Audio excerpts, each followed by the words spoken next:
So how's everybody doing? It's PR here, and I'm back with another video. I haven't made one of these face videos in a while. Haven't really found enough time to. Been working on the BTFL thing a lot. But I came on here to talk about something that happened last week where I think Donovan McNabb, former quarterback of the Philadelphia Eagles, who's had a lot of controversy going on over the past month or so, he came out and was being interviewed. And he said that he felt as though he deserved to be in the Hall of Fame because Troy Aikman was in the Hall of Fame. Now, I guess I'm going to make this video to talk about whether I believe objectively that Donovan McNabb deserves to be in the Hall of Fame or not. Donovan McNabb is my second favorite quarterback of all time, and that will not change unless Carson Wentz wins a Super Bowl. Of course, Nick Foles is my favorite quarterback of all time. Been following Nick Foles before he was ever drafted by the Philadelphia Eagles. But a lot of people have been talking about this, and a lot of people have been giving their opinion about it. I've taken about a week to think about it and really formulate an opinion about it. That wasn't just like a gut check or just like a random thought that, whether he was or he wasn't. So this video is just basically going to be me talking about the situation and backing it up with facts objectively. Also, I felt like this is a good conversation to have. Obviously, there are people who believe that Donovan McNabb should be in the Hall of Fame, and there are people who believe that Donovan McNabb shouldn't be in the Hall of Fame. So, again, this is a very great discussion to have with everybody on YouTube, if anyone wants to comment on this video ever. So, Donovan McNabb was drafted in 1999. I think he was one of 4 or 5 quarterbacks drafted in 99. Tim Couch, Cade McNown, Achilles Smith, and Dante Culpepper. And Donovan McNabb, his career as a starter lasted way longer than any of those guys. Besides maybe Dante Culpepper, who was kind of a journeyman quarterback at the end of his career. But Donovan McNabb's career lasted from 1999 all the way to 2011. And he played with the Eagles, the Redskins, and the Vikings. The Redskins and the Vikings, he only played for 1 year for both of those teams as a starter. And he started for half the year for both of those teams, I believe. And throughout that time, Donovan McNabb took the Philadelphia Eagles, or he helped take the Philadelphia Eagles to 4 straight NFC Championship games and 5 NFC Championship games in 8 years. 1 Super Bowl. Donovan McNabb is known for having one of the best touchdown per interception ratios. Donovan McNabb has a pretty good percentage of games won. Donovan McNabb was a 6 or 7 time Pro Bowler. Donovan McNabb helped the Eagles win, I think, something like 5 or 6 NFC East titles. Went to the playoffs 6 or 7 times. Has a pretty good, I think he has a winning playoff record, which all of that is really good and fine. All of that really cements him in history to being somewhere between a good to a great quarterback. Now, does Donovan McNabb deserve to be in the Hall of Fame? What I decided to do was I decided to take the time to look up the statistics, the overall statistics during Donovan McNabb's career, with quarterbacks that played throughout Donovan McNabb's career, with quarterbacks who played part of Donovan McNabb's career for longer than Donovan McNabb's career, up to 7 years. Now, Romo and Rodgers aren't on this list. I don't know why I didn't put Romo on this list, but I didn't put Rodgers on this list because there wasn't an amount of time in which both quarterbacks played at the same time. Obviously, Aaron Rodgers started playing in 2008. Donovan McNabb was out of the league by 2012. So there's just not enough time. The quarterbacks at the top are the quarterbacks who I believe will be in the Hall of Fame or are considered elite. That being your Tom Brady's, your Peyton Manning's, your Drew Brees, your Brett Favre's, and your, at some point Kurt Warner was considered elite from 99 all the way to 2001. And then he was very good from 2008 to 2009 when he ended his career. Obviously, I think Kurt Warner is in the Hall of Fame. If he's not, he should be, based off of the accolades and awards that he has won. Now, Donovan McNabb, he does have a point. He does have better statistics than Troy Aikman, and Troy Aikman, he is in the Hall of Fame. Troy Aikman had a 10-year career spanning from, I think, 1989 all the way to 2000. And I would expect Donovan McNabb to have better statistics than Troy Aikman. First and foremost, Troy Aikman played in a different era than Donovan McNabb did. They only have 1 or 2 years of overlap. And Donovan McNabb was a more focal point in the Philadelphia Eagles offense. Troy Aikman was not a focal point in the Dallas Cowboys offense. Emmitt Smith was. This doesn't take anything away from Troy Aikman. Troy Aikman was a pretty good quarterback. He did his job. He did his job to game manage. That's not to say that Troy Aikman didn't have great seasons, but Troy Aikman was not the focal point of the Dallas Cowboys team. Now, what separates Donovan McNabb from Troy Aikman? The thing that separates Donovan McNabb from Troy Aikman is the fact that Troy Aikman was able to get it done in the postseason. He has 3 Super Bowls. Donovan McNabb, when he was placed in the situation where he could win a championship, he did not win it. Now, you can say that there were a number of factors for why Donovan McNabb didn't win the Super Bowl, but unfortunately, that is not how the Hall of Fame committee feels about that. That's not how the majority of the sports world feels about that. The sports world saw Donovan McNabb throw 3 interceptions, lose by 3 points to the New England Patriots, and throw up during the game. That's how they see it. That is the taste that they have in their mouth after watching that Super Bowl. And again, you know, I thank Donovan McNabb. Donovan McNabb gave the Philadelphia Eagles a certain amount of legitimacy after an absolute terrible end to the 90s. He really helped put the Philadelphia Eagles on the map. Now, in my opinion, my objective opinion, the Hall of Fame does not see quarterbacks the way that they see other skill positions. You have players like Barry Sanders and Tony Gonzalez. Tony Gonzalez, I think his name is Antonio. Barry Sanders and Tony Gonzalez. Both those players, I feel like, either will be in the Hall of Fame or are already in the Hall of Fame. Both players set numerous records at their positions. They're deemed as one of the best players at their positions. But they're also players who never went to a Super Bowl. They're both players who have 2 or less playoff wins throughout their whole career, yet they're still in the Hall of Fame. Quarterbacks are seen in a much different light than players of other positions.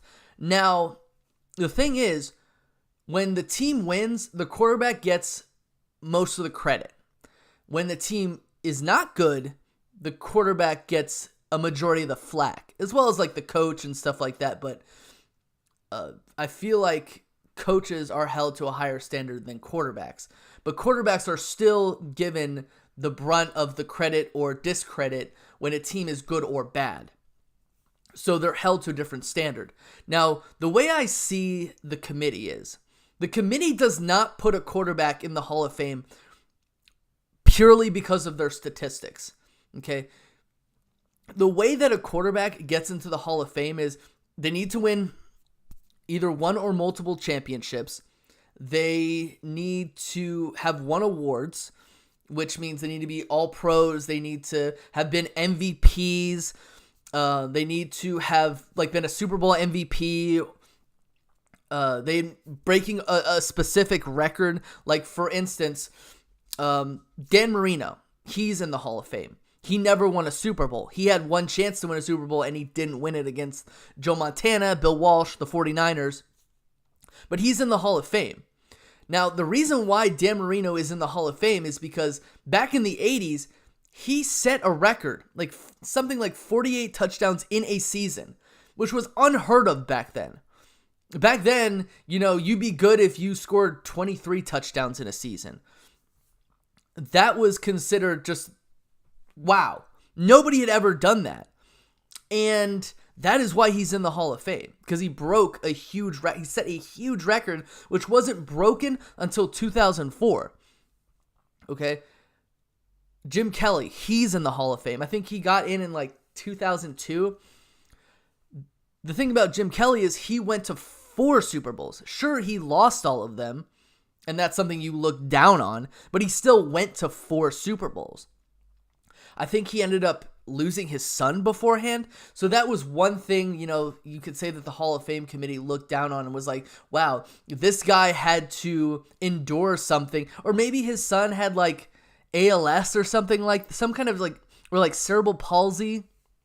I forget. Warren Moon. Now, Warren Moon, I don't even think he even got to the AFC Championship game. The thing about Warren Moon is when it was time for him to be drafted, nobody wanted him out of Washington, even though he was a pretty good quarterback. And the reason why was because racial tensions and, the appeal for a black quarterback just wasn't really there. So he gets into the Hall of Fame because he ended up going to the Canadian Football League and winning 2 Grey Cups for the Edmonton Eskimos. And then you have Dan Fouts. Dan Fouts is kind of like a Dan Marino. Dan Fouts was just amazing in the 80s. I think that was during the time of the Eric Coryell offense, which just took the league by storm. So I believe that's the reason why he's in the Hall of Fame. So those are the 4 things. Now, Donovan McNabb is not a Super Bowl champion. He is not a Super Bowl MVP. He did not break any sort of offensive record. He did not... he's not an all-pro. He is a longtime Pro Bowler. Really, the only thing you can look at with Donovan McNabb is touchdown per interception ratio, which he does excel at very much. He's not like Drew Brees, who set a huge pass. He even broke his own passing record twice. Peyton Manning broke his own passing touchdown record twice. Tom Brady at one point broke a passing touchdown record. So you say that those 3 will get into the Hall of Fame. Brett Favre will get into a Hall of Fame. He was a league MVP. Kurt Warner will get into the Hall of Fame. He was a league MVP and a Super Bowl MVP. Eli Manning was a 2-time Super Bowl MVP. Now, Ben Roethlisberger. What about Ben Roethlisberger?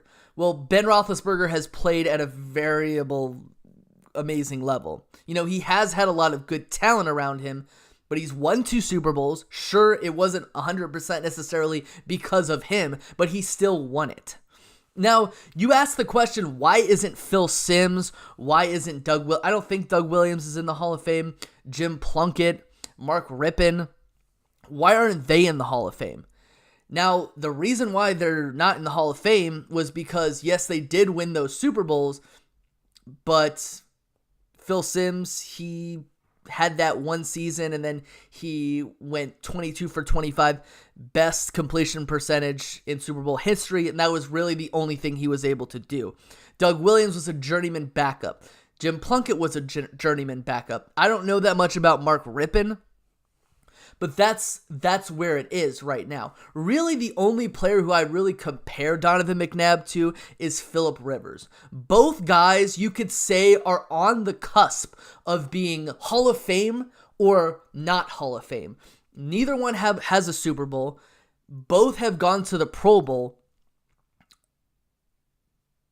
Both of them had played at a high level during their careers, but Donovan McNabb never won it, so he'll never win it. We don't know if Phillip Rivers will ever win it, but those 2, you kind of have them on the cusp of whether they're kind of somewhere in the middle. Now, the only guy on this list who is not of that upper echelon, who I think will get into the Hall of Fame, is Steve McNair. And the reason why I think he'll get into the Hall of Fame is because he died. And the fact that he was a co-MVP with Peyton Manning back in 2003. So that's what I see happening. Eli Manning will get into the Hall of Fame, in my opinion. Sure, he doesn't have the best statistics. He hasn't had the best end to the season. You look at his career after he won his last Super Bowl. It's just been a downturn. Eli Manning, his record, his overall quarterback record in games he's played, win and loss records, it's 116 and 114. He's 2 games away from 500, which is not good, but he will get into the Hall of Fame because of his 2 Super Bowl MVPs. Again, it's not necessarily the statistics, it's more of the resume.